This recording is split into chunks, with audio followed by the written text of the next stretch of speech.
Well, generally, I think leadership position is a position of sacrifice, not of luxury. And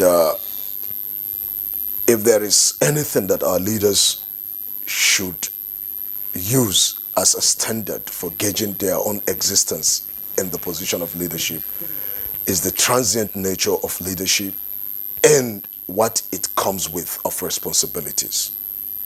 It's just like an imam. If you're leading 10 people and you make mistake, or you are not that qualified to lead 10 people, it means you have the mistakes of 10 people to stand in front of Allah to bear. If you're leading 100 people and then you make that, it means the mistake is even, the burden is even bigger. And then you have 1 million people, and then you have 100 million people, and you have 200 million people. So is not leaders are to be prayed for, not to be praised. Leaders are to be prayed for, not to be praised. You pray for their success, not praising them because they are not yet successful until they stand in front of Allah, and then they are free to go because you don't know the responsibility they are carrying. And our training as Muslims and adherents of the pristine teaching of Islam is that you don't come out and insult the leaders. You pray for the leaders. And one of the pious predecessors, he said, if there was an assurance for me that one of my prayers will be accepted, that I have only one prayer that God will accept, he said, I will use that opportunity to pray for the reformation of the leaders. That's how they think. That's how leadership is. So I want to assume that our leaders that went through the Ramadan period with us would have used the opportunity that Allah subhanahu wa ta'ala has given to all of us to pray that Allah should guide them in leading and to make things easy for them. You cannot be too intelligent to lead without the assistance of Allah. So at each time, the humility of the leader before his creator paves way for his success. Each time a leader is humble and prays to Allah to guide him in that leadership, then he becomes successful. And then don't look at it from the position of I'm gaining or from the position of I'm leading. I was watching a professor yesterday, an American professor, and was taking the students through the history of the second caliph, the second leader of Islam after the death of the Prophet ﷺ, when he conquered Jerusalem, when he conquered Palestine and then went to Jerusalem.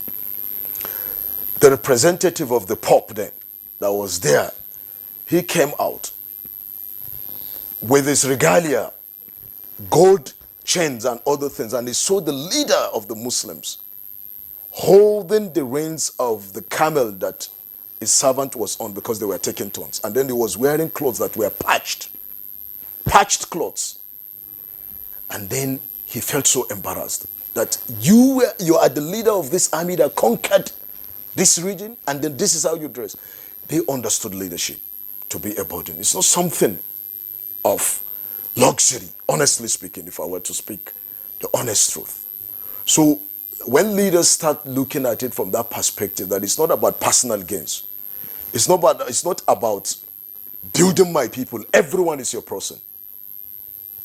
Everyone under your leadership is your person. And as long as that person has problem, you have problem as a leader.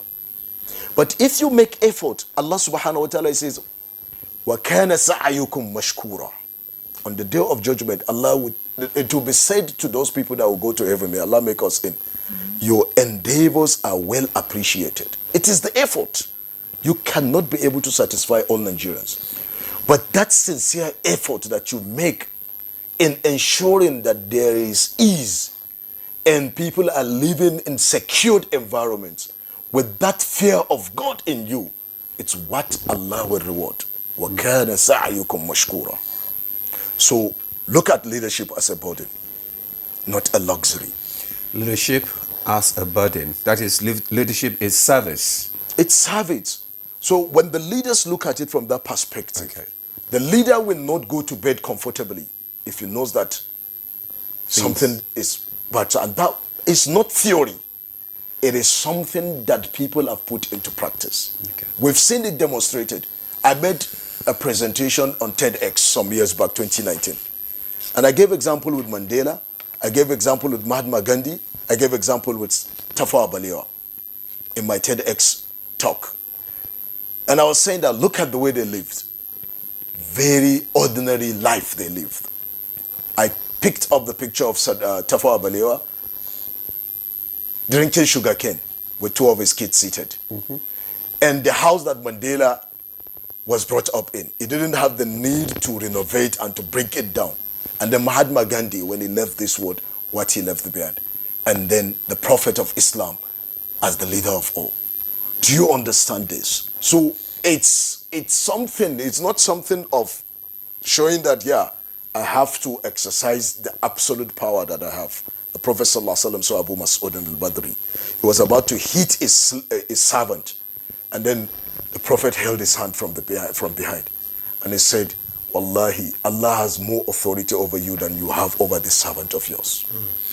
Thank you very much.